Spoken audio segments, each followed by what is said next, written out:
All good? Excellent.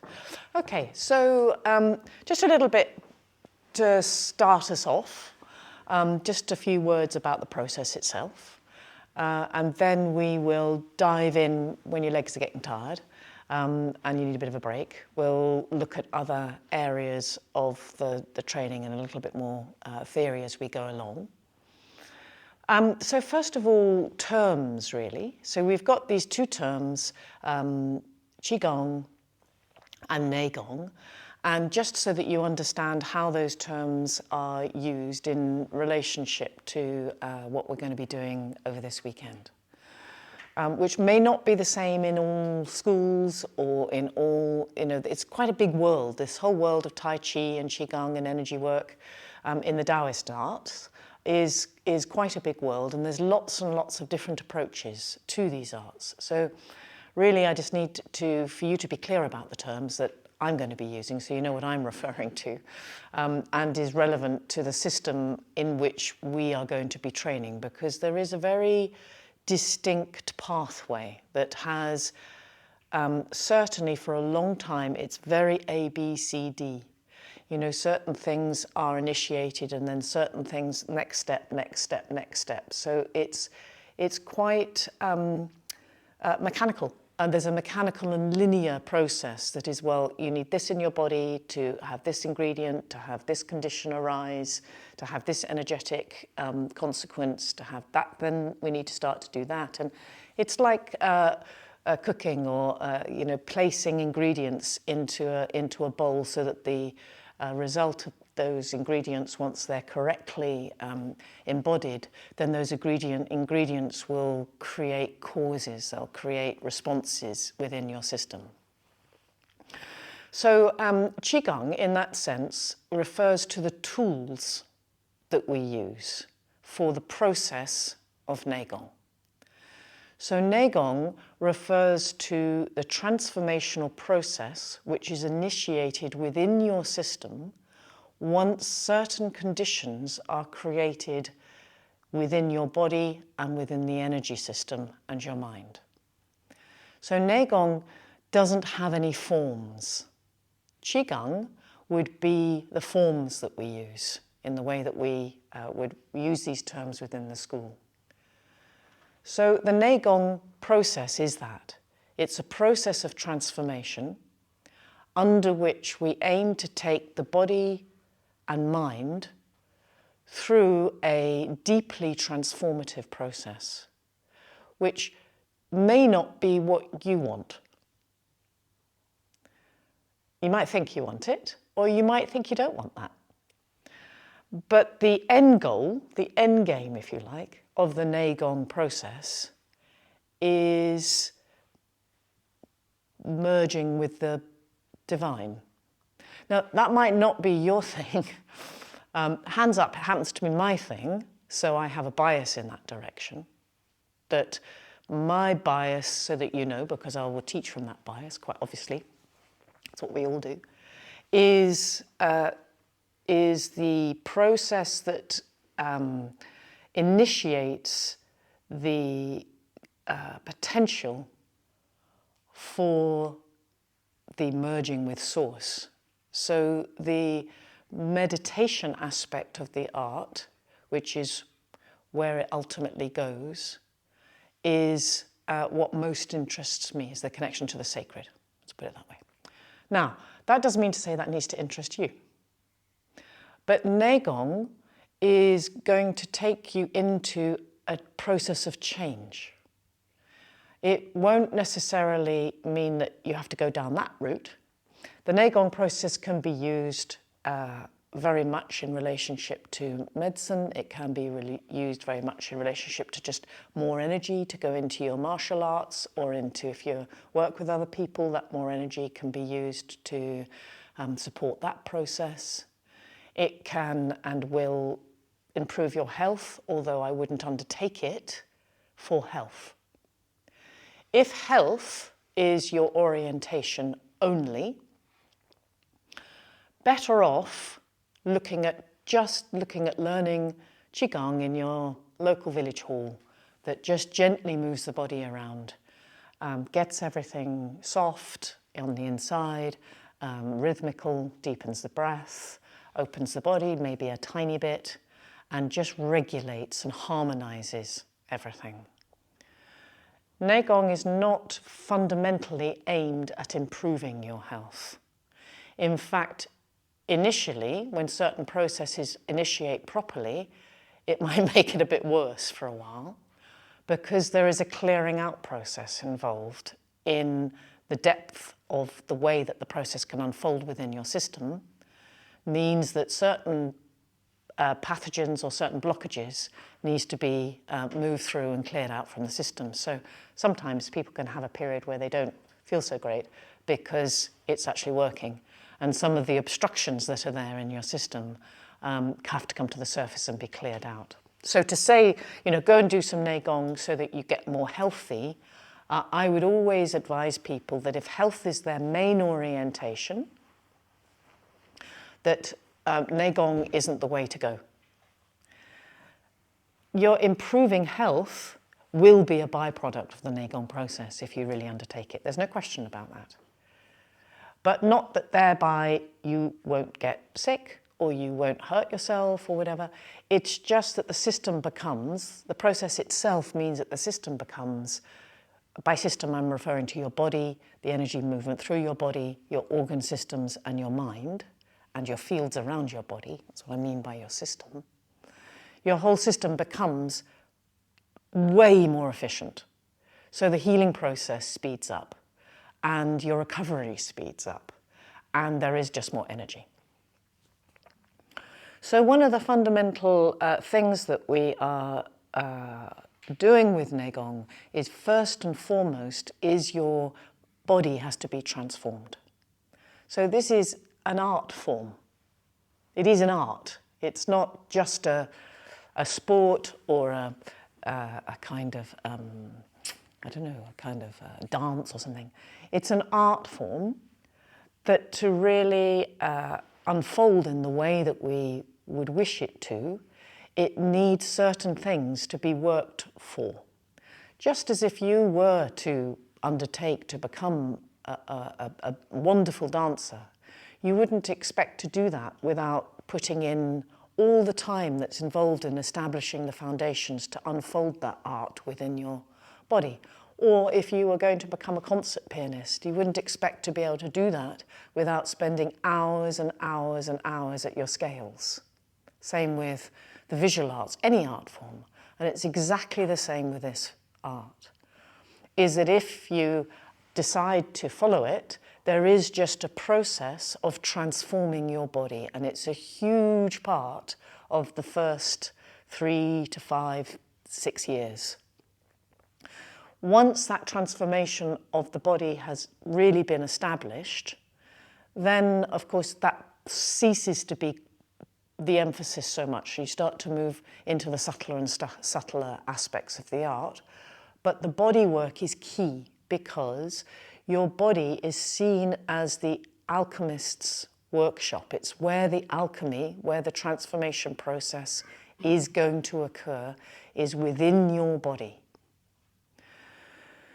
This system that we're training comes from China. It comes from the Taoist tradition, and it comes particularly, certainly for the first long period of this training that I'm teaching you from the northern sect Taoism. So the Dragon Gate school of Taoism is the process that we'll be working with. It actually changes a little later, but certainly for some years that's what we're working with. And that northern Taoist school was established quite some time ago up in the mountain area of northern China, where there was, I mean, obviously some of this is myth, some of the history is a bit blurry, but there was certainly the influence of two people really on the northern Taoist school, one of them being Bodhidharma, who came over from India, so there's a Buddhist influence in the school, as well as what was originally in China at the time, which came from the sort of shamanistic training at the time, or the shamanistic health practices. The Wu people, who were the kind of health, they were the shaman people of that area of northern China. So they had a lot of, and there's some old scrolls showing them doing certain movements that were used to sort of expel the, as they described it, the evil spirits from the body or sickness from the body. So they had particular body things. And so those things were established, and then in came the Buddhist influence from India, and around the Shaolin area.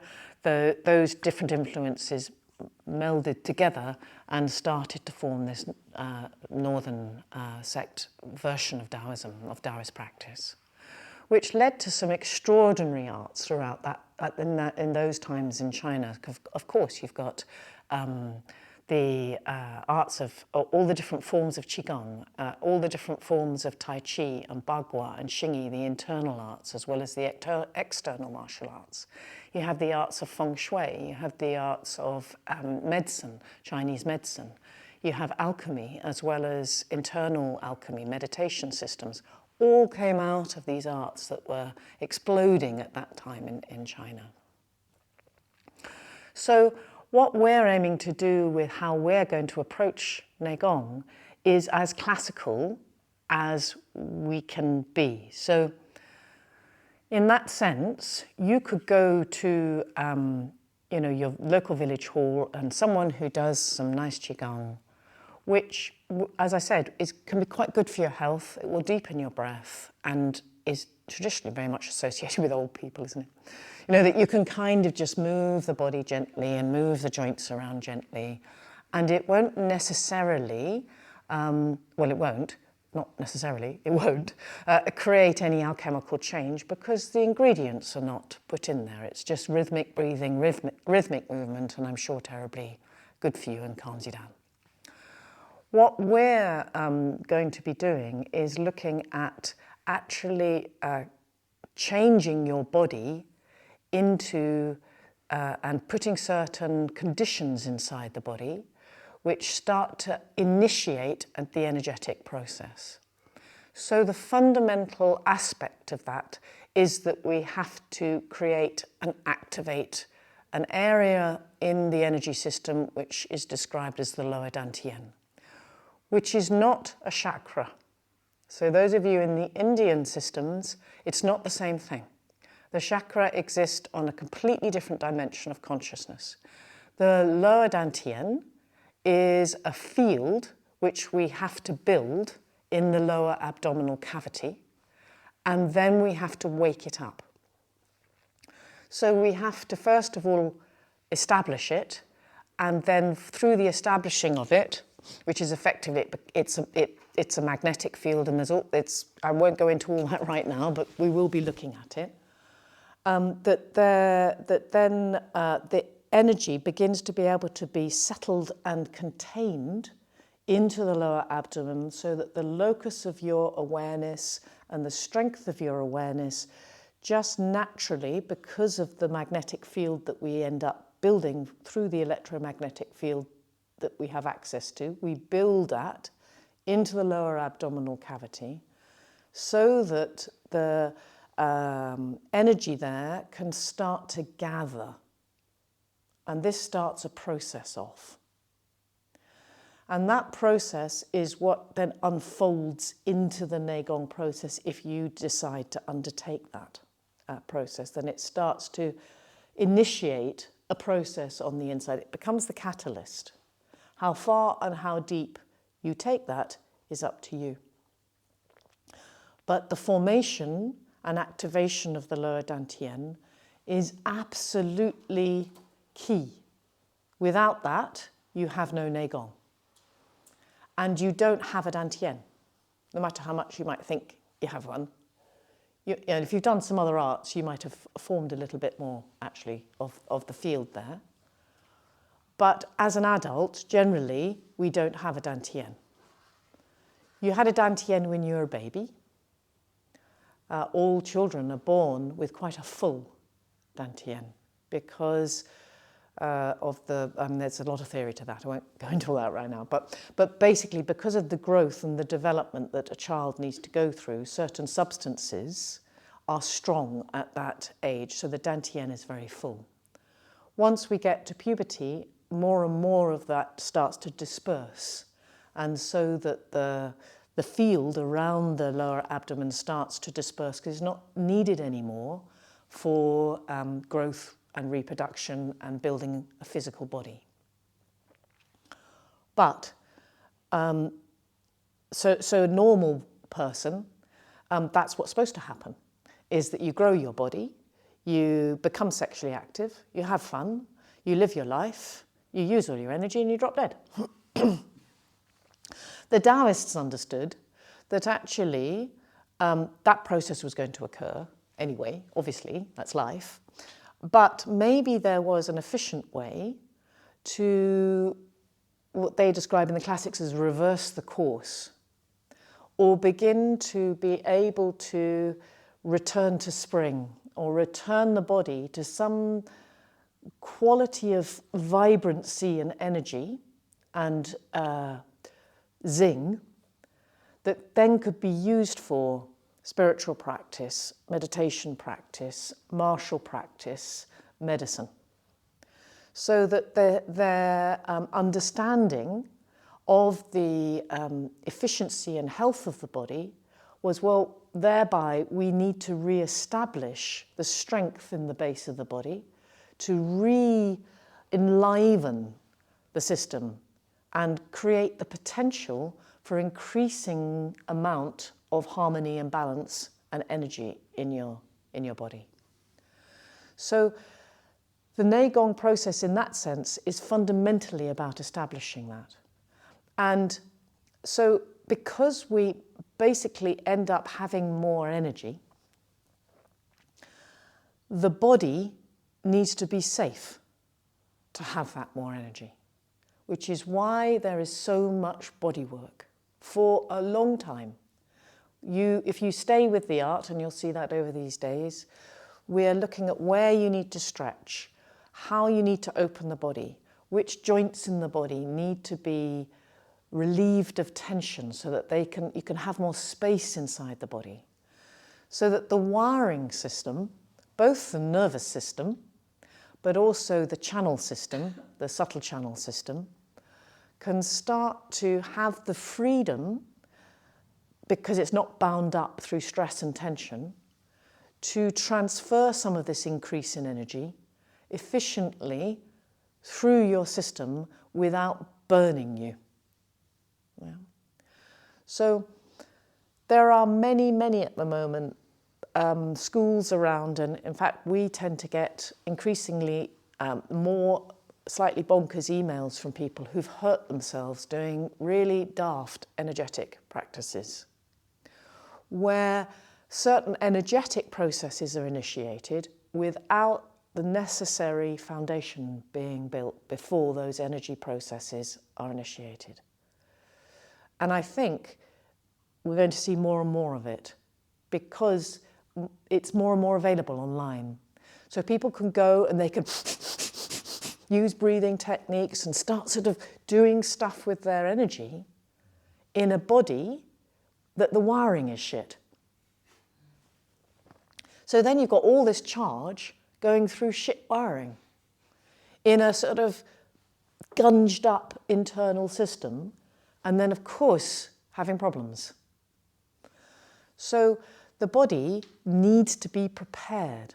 The body needs to be balanced and harmonized, which of course is also the process of soothing, releasing and opening your mind.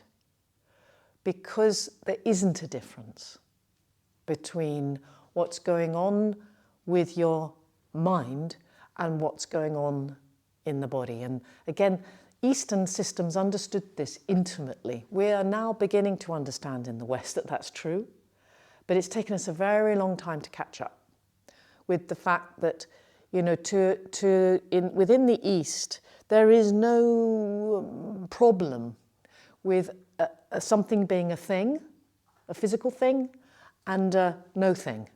That there's no difference between a thing and a no thing. that they understood that there's something about what we can't physically grasp that still exists and still has an effect. So obviously our thoughts, the way that our thoughts interact with our life, the way that our thoughts interact with our body, how our body expresses those various layers of our thoughts and our mind. How when you change the internal landscape of your body, you start to change the internal landscape of the way that you respond to both yourself and to others, so therefore your mind. So strengthening our connection with the lower body, with the pelvis, with building this field of strength and energy here, alongside opening up the joints appropriately so that that increase in energy can be circulated through your system healthily and efficiently, is what the whole process is about.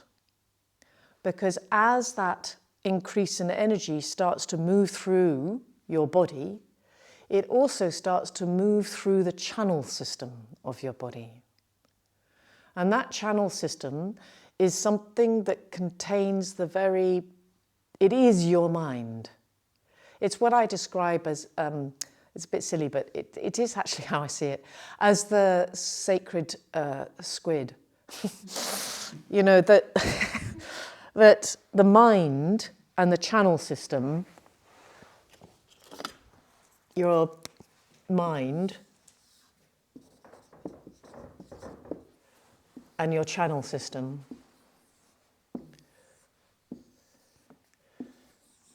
I like that.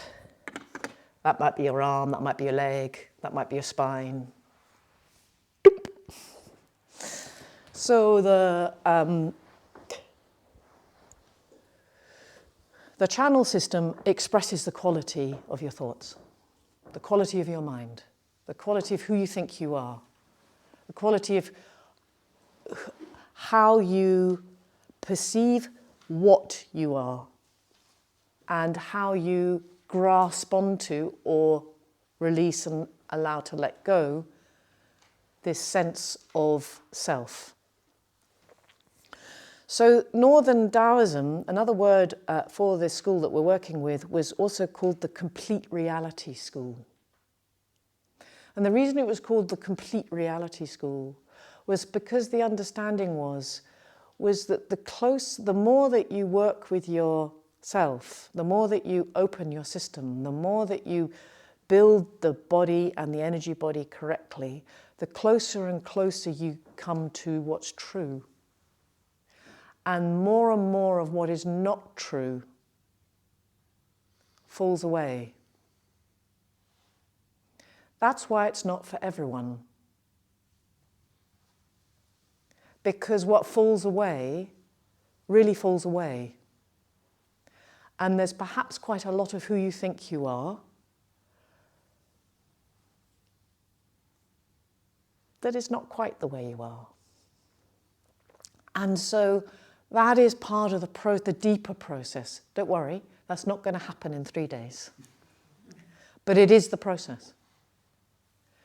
Is this constant process of letting go and building, letting go and building, so that you've got the energy, if you're interested in truth, in being able both to find it, both to see it, and then to stabilize it. Because it takes energy to change. Maybe you don't want to change, maybe you're fine. That's fine, you are fine. But the reality is that the process will unfold in such a way as that increasingly what is not useful to you will come forward. Do you want to let that go? And is there enough stability that you have found within your experience of yourself to feel safe enough in your ground, in your essence, to be able to let go of what no longer serves you, what you've held on to, what you don't need anymore? So all of that process is worked with through the body, not through the mind. So the body, that's what it means by the body being the workshop for change. That's the change that it refers to, is the change that is about getting closer and closer to what reality, what is reality? What is the truth? What is freedom for you? What matters to you? Not to what you've been taught by your parents or schools or religions or politics, but who are you is really what this whole process is actually about. And we work with the body, not the head. Because it was understood, I mean, meditation is very much part of the process, stillness practice. But it was understood that, we have this body. We are incarnate. You have it with you all the time. So if you set up the conditions for transformative change here, you can't, it's here. It's not a concept, or an idea. It's with you all the time. It's with the way that you stand. It's with the way that you move. It's with the rhythm or lack of that you have in your life. It's there all the time. There is no need to have to contrive it. Because one of the conditions that is in the cauldron of this workshop is ideally we're working incredibly hard to get to the point of not working at all. Because it's set up. But there's a lot of work before you can sit back and go with the flow, man. We're too fucked up, basically, to just do that from day one. So this whole concept of Wu Wei, which sits right in the center of the art, Wu Wei meaning non-governing, that you allow things to unfold in your system without the interference of your acquired mind, your egoic self, or your emotional self. That you allow life to move through you so that you can stay in the truth of response, into a spontaneous response to yourself, to others, to what comes into you. But that spontaneous response is not then emerging out of all the blockages. It's emerging out of the light that starts to exist within you, that you start to radiate from once you've let go of what's in the way.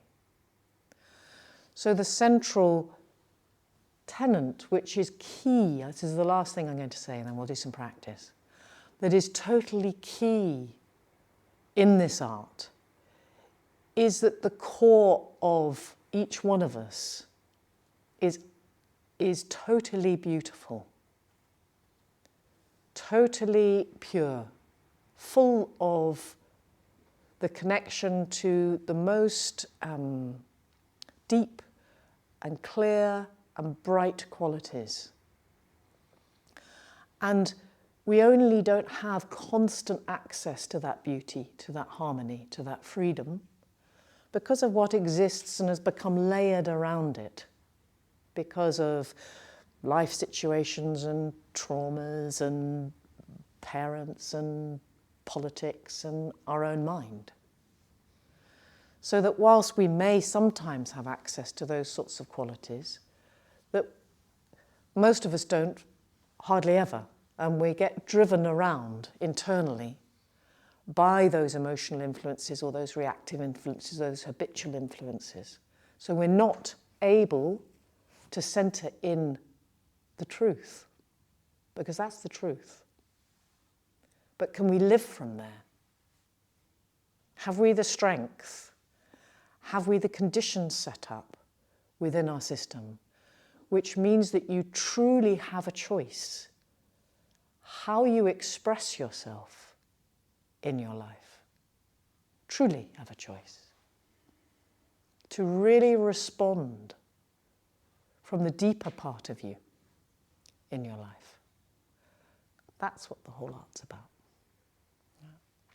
But first of all, we've got to do some body work. So, is there anything anybody wants to ask before we get going?